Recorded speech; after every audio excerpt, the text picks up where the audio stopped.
नमस्कार, आप देख रहे हैं 4 PM। मैं हूं आपके साथ सिमरन। इन दिनों देश में लोकसभा चुनाव चल रहे हैं। पहले चरण का चुनाव पूरा हो चुका है और अब दूसरे चरण के लिए सभी राजनीतिक दलों ने पूरी ताकत झोंक दी है। लगातार प्रचार किया जा रहा है, नेता जनता के बीच पहुंच रहे हैं और तरह तरह की बातें भी किए जा रहे हैं। इस बार के चुनाव में एक तरफ जहां भाजपा वोटरों को साधने के लिए बयानबाजी कर रही है, तो दूसरी तरफ कांग्रेस भी काफी एक्टिव मोड में नजर आ रही है। भले ही प्रदेश में भाजपा की सरकार हो, लेकिन कांग्रेस भी अपना ग्राफ बढ़ा रही है। इसके लिए कांग्रेस पार्टी के नेता लगातार प्रचार प्रसार कर रहे हैं। साथ ही पीएम मोदी की अगर हम बात करें तो वे इन दिनों झूठे बयानों की वजह से चर्चा में बने हुए हैं। पीएम मोदी का बयान जिस तरह से वायरल हो रहा है, ये आंच न केवल उत्तर प्रदेश में बल्कि पूरे देश में फैली हुई है। अब ये मामला राजस्थान में भी पहुंच चुका है, जिसको लेकर अब कांग्रेस नेताओं के बयान भी सामने आ रहे हैं। खैर, बता दें कि इन दिनों प्रदेश की सियासत गर्म है। ऐसे में राजस्थान के पूर्व मुख्यमंत्री अशोक गहलोत ने भी कमान संभाल ली है और लगातार चुनावी मैदान में जुटे हुए हैं। जालौर सिहोरी लोकसभा सीट से बेटे के जिताने के लिए पूर्व मुख्यमंत्री अशोक गहलोत ने पूरी ताकत झोंक दी है। ऐसे में उन्होंने जनसभा को संबोधित किया। भाषण में अशोक गहलोत ने सबसे पहले शादियों का सावा होने के बावजूद आमजन को बड़ी संख्या में मौजूदगी पर धन्यवाद दिया। अशोक गहलोत ने कहा कि सनातन धर्म का सर्टिफिकेट देने वाले बीजेपी के लोग कौन होते हैं? राम पर क्या केवल इनका अधिकार है? हम भी तो सनातनी हैं। उन्होंने अपील की कि 36 कौम, सभी जाति, धर्म और वर्ग के लोग संकल्प लो कि लोकतंत्र को बचाओ और वैभव गहलोत को रिकॉर्ड मतों से जिताओगे। आगे उन्होंने कहा कि सरकार को किसान हितैषी बताया। कांग्रेस सरकार का बखान करते हुए अशोक गहलोत ने कहा कि किसानों की जमीन को कुर्क करने से बचाने के लिए कानून बनाया, किसानों का कर्ज माफ भी किया, पशुपालकों को 2 गुना बोनस देना शुरू किया, गौ माता की सेवा करने का उन्होंने क्रेडिट लिया। इतना ही नहीं, गहलोत ने मीडिया से मुखातिब होकर काफी कुछ कहा। साथ ही उन्होंने भाजपा को घेरते हुए क्या कुछ कहा, आप इस वीडियो में देखिए। ये पहला फेज में कांग्रेस पक्ष में मतदान हुआ, उसे घबरा गई तो प्रधानमंत्री जी, अमित शाह जी बार बार दौरे करने लग गए राजस्थान के अंदर, घबरा गए लोग। तो आप समझ सकते हो कि कांग्रेस का माहौल राजस्थान में एक तरफा है, अच्छा माहौल है। और जो ये 400 पार की बातें करते थे, अब करना छोड़ देंगे। पहले फेज के बाद में जो इनके मुंह से निकलता था अगली बार 400 पार, वो निकलना बंद हो जाएगा, ये मैं कह सकता हूँ। लेकिन प्रधानमंत्री आपकी सीट जालौर कल आए, आप भी लगातार दौरे कर रहे हैं, प्रियंका गांधी भी यहाँ से दौरे कर रही हैं। एक प्रतिष्ठित सीट बन चुकी है जालौर सर। किस तरीके से यहाँ का माहौल देख रहे हैं? क्योंकि मौजूदा जो सांसद थे उनके टिकट कटा, किसी और को अब दिया गया। अब कहा जा रहा है कि जो पूर्व मुख्यमंत्री के बेटे की टक्कर जो है वो एक साधारण कार्यकर्ता से, इस तरीके की जो बातें कही जा रही हैं। 25 सीटें हमारे लिए इम्पोर्टेंस रखती है।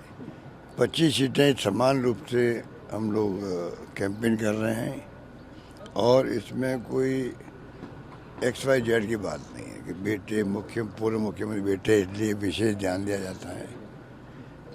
और माहौल सब जगह अच्छा बन रहा है, उससे घबरा करके ऐसी बातें लोग कर रहे हैं।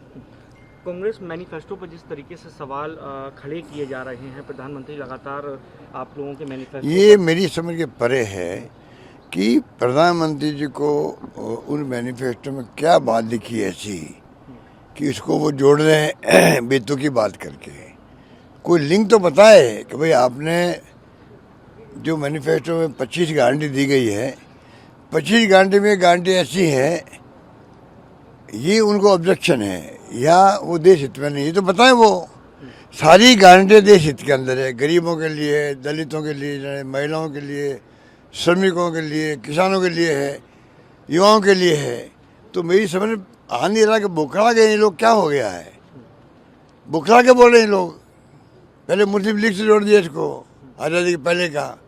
तो समझ में नहीं आ रहा देशवासियों को कि ये मैनिफेस्टो 25 गारंटी को लेके इस पर कमेंट क्यों कर रहे हैं। ये इसका जवाब दे वो। अब मुस्लिम लीग की बात कर रहे हैं, मुसलमानों को लेकर भी कल प्रधानमंत्री मोदी बयान दे रहे थे। आपको लगता है कि इस तरीके की बातें होनी चाहिए चुनाव के दौरान? और क्योंकि आप लोग लगातार बेरोजगारी का मुद्दा प्रयास कर रहे हैं उठाने का। किसी भी प्रधानमंत्री से, कोई पार्टी का प्रधानमंत्री हो, उससे देश कभी अपेक्षा नहीं करेगा कि आप जो है प्रधानमंत्री हैं तो प्रधानमंत्री ना कोई एक पार्टी का होता है, ना एक जाति का होता है, ना एक वर्ग का होता है। प्रधानमंत्री देश का होता है। और जब देश का प्रधानमंत्री होता है तो बात तो भी उनको उस लेवल की करनी चाहिए, मेरा मानना ये है। वहीं राजस्थान की कोटा लोकसभा सीट पर मुकाबला दिलचस्प हो चुका है। कांग्रेस और बीजेपी ने इस सीट पर पूरी ताकत झोंक दी है। कांग्रेस प्रत्याशी प्रहलाद गुंजन के बीजेपी से कांग्रेस में आने के बाद कांग्रेस कार्यकर्ताओं का जोश बढ़ गया है। उनका मुकाबला लोकसभा स्पीकर और बीजेपी के उम्मीदवार ओम बिरला से है। कांग्रेस के उम्मीदवार प्रहलाद गुंजन ने रामगंज मंडी विधानसभा में जनसंपर्क किया। गुंजन ने कहा कि आपने ओम बिरला को 2 बार वोट देकर सांसद बनाया। दूसरी बार जब आपने ओम बिरला को आशीर्वाद दिया तो आपका आशीर्वाद इतना जोर से फैला कि लोकसभा अध्यक्ष की कुर्सी पर बैठ गए। गुंजन ने कहा कि ओम बिरला यहां लगने वाले जाम से लोगों को मुक्ति नहीं दिला पाए। यही नहीं, ताखली बांध जो मैं मंजूर कराकर गया था 31 दिसंबर 2010 तक नहर बननी थी, वो हमारे सांसद 10 सालों में भी ताकतवर रहते हुए पूरा नहीं कर पाए। तो वो जनता से किस आधार पर तीसरी बार आशीर्वाद मांग रहे हैं। उन्होंने कहा कि 10 साल में कोटा बूंदी के लिए उनके पास एक उपलब्धि बताने को नहीं है। अब जब तीसरी बार में जनता से उन्होंने 10 सालों के काम का हिसाब मांगना शुरू किया तो बिरला जी घबराकर अमित शाह को लेकर आ गए। अमित शाह ने कहा कि आपका वोट सीधा मोदी को जाएगा। साथ ही गुंजन ने कहा कि ये केवल पीएम मोदी का चुनाव नहीं है, भारत की संसद जो देश की सबसे बड़ी पंचायत है उसमें कोटा बूंदी का पंच कौन बनेगा। कोटा बूंदी के हक अधिकार की बात आएगी। शुगर मिल के मामले में किसानों की आवाज को पार्लियामेंट में ताकत देने की बात आएगी।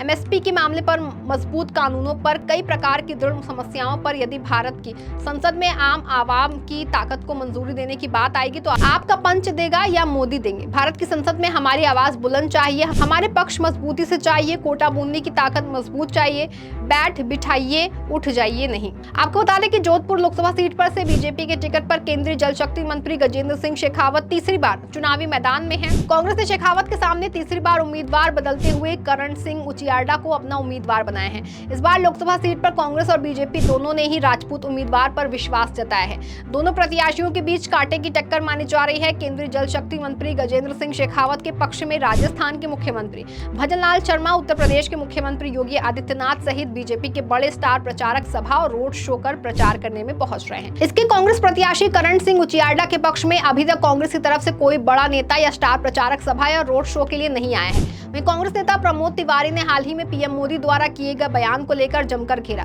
गौरतलब है कि आज जैसा माहौल बना हुआ है ऐसे में एक बात तो तय है कि भाजपा को हार का डर सता रहा है, तभी तो खुद पीएम मोदी के बोल बदल रहे हैं। एक मर्यादित पद होते हुए भी ऐसी भाषा का इस्तेमाल कर रहे हैं। हालांकि भाजपा और पीएम मोदी के इस तरह के बयान पर विपक्ष हमेशा से पलटवार करता दिखाई देता है। अब इस बार के बयान के बाद देखना ये होगा कि पीएम मोदी खुद के बयान को कैसे सही साबित करते हैं। लेकिन अभी की मौजूदा हालात की अगर हम बात करें तो अभी इस बयान को लेकर सियासी गलियारों में हलचल काफी तेज हो गई है। फिलहाल के इस खबर में बस इतना ही। तब तक के लिए आप देखते रहें 4PM। धन्यवाद।